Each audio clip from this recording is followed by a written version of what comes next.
Patuloy ang retrieval at clearing operation sa mga lugar na lubhang naapektuhan ng bagyong Enteng sa probinsya ng Rizal. Kabilang sa mga hinanap ay ang 5 miyembro ng isang pamilya sa Antipolo na tinangay ng baha nitong Lunes. Narito po ang aking unang balita. Tulong-tulong ang mga rescuer na ito sa Sitio Upper Banaba, Barangay San Luis, Antipolo sa pagragasa kasi ng tubig na tangay hindi lang bahay ng pamilya Negro, kundi 5 miyembro nito. Halos lang po, parang 10 minutes lang po yung pangyayari. Biglang meron magasang tubig, tapos wala na. Dala na po sila. Pagtingin ko nun sa may kalag, kasi bukas po yun, nakita yung bahay na ma'am. Wala na po yung bahay. Ano na lang po, lupa na lang po, saka malalaking bato yung tumalit po sa kinakayawan ng bahay. Natagpo ang patay sa ilog sa Lawaan ang labi ng 1 taong gulang na pamangkin ni Iya na si Roan at nanay ni Roan na si Catherine. 3 pa ang hinahanap. Ang ina ni Iya na si Bernadette, bayaw na si Ray Ondes at 8 taong gulang na pamangking si Josrin. Natagpuan ang labi ng isa sa kanila sa ilalim ng isang tulay.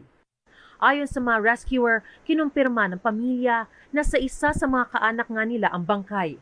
Di madali ang rescue operation lalo't mayat-mayang malakas ang ulan. Nagputik lalo ang lupa kaya pahirapan ang pagpapagalaw sa malaking bato para malaman kung may natrap sa ilalim.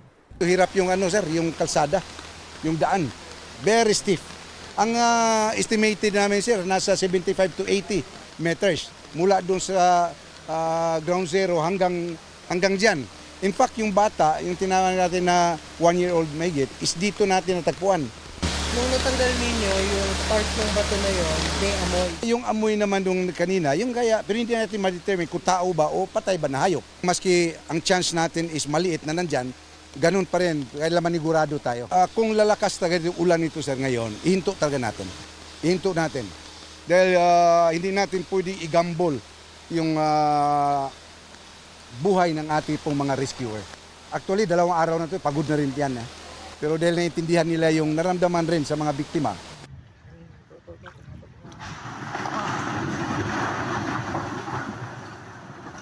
Sa barangay Hulo sa bayan ng Pililya, tuluyang bumigay ang bahay na yan sa tindi ng pagragasa ng Pililya River kasamang gumuho ang kusina at banyo. Mabutit nakalabas ang buong pamilya bago bumagsak sa ilog ang kanilang bahay. Sobra po, nakakatakot po. Maigi na lang po araw po, hindi po gabi nangyari. Baka po kami dito, ubos ang pamilya namin po. Pasalamat po kami sa Panginoon, gawa po ng buo pa po ang pamilya namin. Wasak na pader at bitak-bitak na sahig na lang ang mababakas sa pinaghirapang tirahan. Sa hilerang ito, 3 bahay ang gumuho, pati ang dike sa tapat nila. Sa ilang lugar sa Pililya, Rizal, bayanihan ang magkakapit-bahay sa pagsagip sa mga residenteng naipit sa lampas taong baha. Tumulong din sa pag-rescue ng mga kapitbahay sa Sitio Sala Mabuluhan si SK Kagawad Joshua Sanggalang. Kahit maging sila, natangayan ng buong bahay sa ilog. Inampas po yung bahay po namin. E di daan-daan na po siyang bumagsak. Masakit po talaga eh. Yung para pong feeling na tulalaan na lang po kayo kasi yung unti-unti namin pinundar. Yun nga po yung nangyari. Nanod po siya ng buo. May negosyo po namin ma'am, nasa loob po ng rep. Malakas ang agos ng tubig sa barangay. Diyos ko, lulubog yata yung bahay namin. Na nang humupa, nag-iwan ng sangkatutak at matinding putik. Kinailangan na ngang gumamit ng payloader para malinis ito. Dahil din sa pagbaha, kaya naglilimas ngayon ng putik ang mga taga-Baras. Ang tindahang ito naman, napuno ng mga motorsiklo na nagpaparepair matapos malubog sa baha. Napuruhan din ang kainta. Napakabilis ng pagtaas ng tubig. Baha na naman.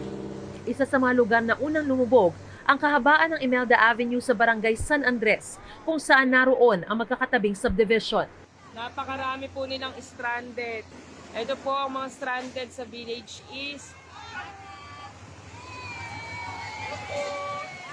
Ayan, PWD, yung bata. Ano, bumaba yung iba sa inyo? Alalayan si nanay. Ayan, oh. Ayon sa lokal na pamahalaan ng Kainta, napalala ang sitwasyon ng gumuho ang ilang bahagi ng mga bakod ng ilang subdivision dahil hindi kinaya ang rumaragas ng tubig mula sa Antipolo. Kaya mabilis na tumaas ang tubig. Humupa na ang baha sa maraming lugar sa Cainta.